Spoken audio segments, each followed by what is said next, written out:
Halo, assalamualaikum warahmatullahi wabarakatuh. Ketemu lagi dengan saya Rinoto. Kali ini kita ada di kandang sapi milik Bapak Paryanto ya, tetangga sebelah, masih satu desa.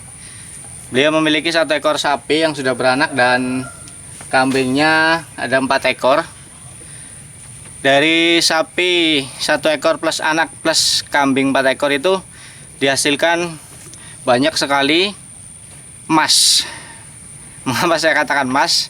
Emas hitam ya tepatnya. Karena memang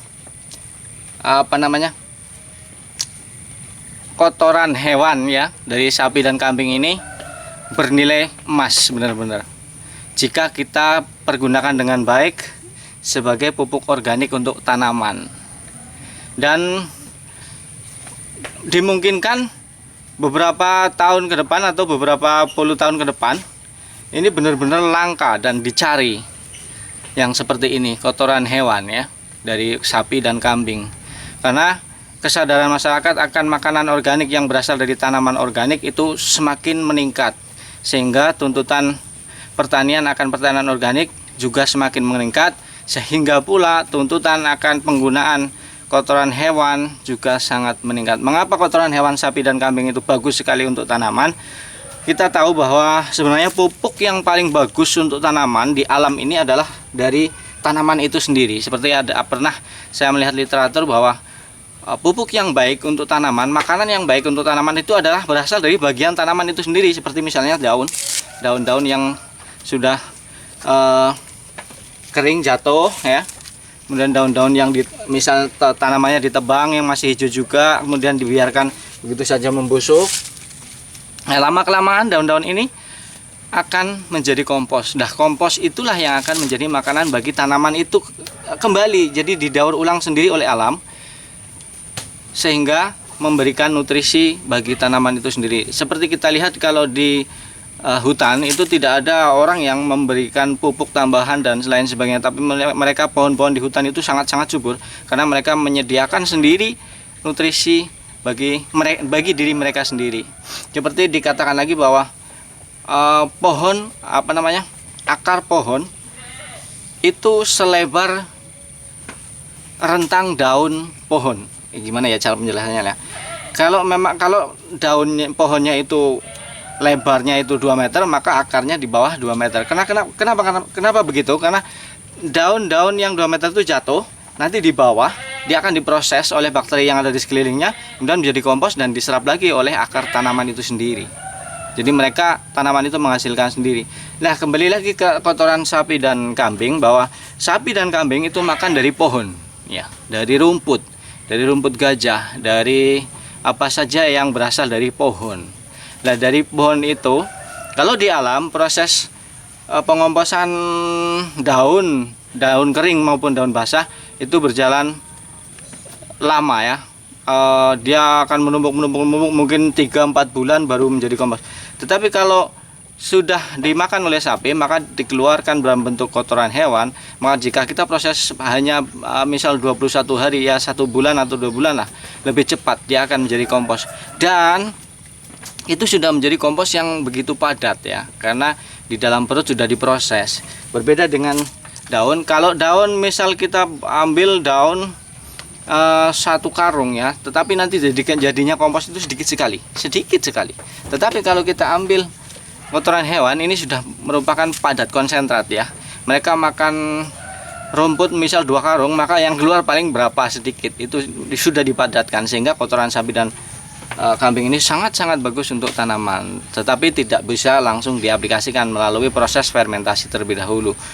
Dan proses fermentasinya nanti kita akan buat juga, karena ini Pak Paryanto ini juga sudah menyerahkan ke saya supaya mengambil ini kotoran sapi dan kambing, tetapi karena memang musim hujan sehingga saya belum bergerak ya, karena memang masih agak susah mobilisasinya ya, agak susah membawanya. Nanti kalau sudah tidak begitu banyak hujan, nanti kita akan bawa pulang. Kita sudah sediakan tempatnya, kita akan jadikan kompos. Kita campur dengan tanaman rerumputan, gulma, kemudian sampah-sampah daun kering juga. Oke, ini dia. Nanti kita akan ambil ini ya, kotoran sapi dan kambing sudah tercampur, yang sudah lama ini, yang sudah hampir menjadi tanah.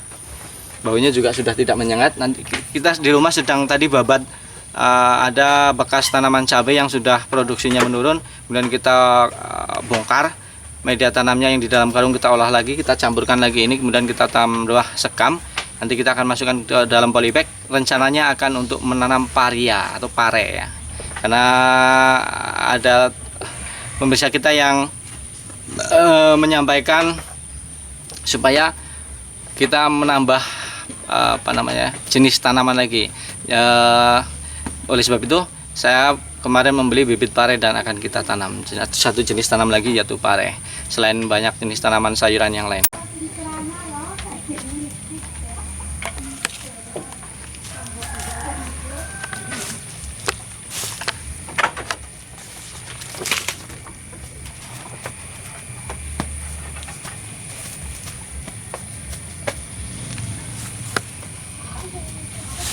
Ya, menurut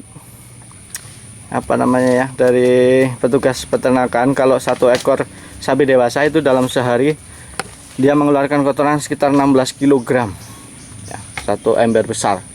Jadi karena ini sudah bertahun-tahun dia menumpuk ya, banyak sekali, sayang, sungguh-sungguh sayang, hanya dibiarkan begitu saja menumpuk, kemudian kena hujan. Plus satu lagi yang sangat bagus adalah bahwa ini sudah tercampur dengan jerami ya, jerami. Nanti kalau kita fermentasi, maka jerami plus kotoran sapi ini sangat-sangat bagus untuk tanaman ya. Mengapa sangat bagus? Karena jerami itu adalah bahan organik yang diambil dari sawah manakala panen. Nah, ketika itu nutrisi dari sawah itu terambil sebanyak 75% terbawa oleh panen ya. Yang lebih banyak sih dibawa di dalam hasil panennya, gabah ya. Tetapi juga unsur haranya masuk ke jerami juga terbawa, ada katanya sekitar 5% kalau nggak salah. Nah, jerami dicampur dengan kotoran sapi, difermentasi dengan kotoran kambing juga akan sangat bagus untuk tanaman. Oke, demikian dulu tentang sekelumit tentang pentingnya kotoran sapi dan kambing sebagai nutrisi atau pupuk untuk tanaman. Oke, demikian. Terima kasih sudah nonton. Assalamualaikum warahmatullahi wabarakatuh.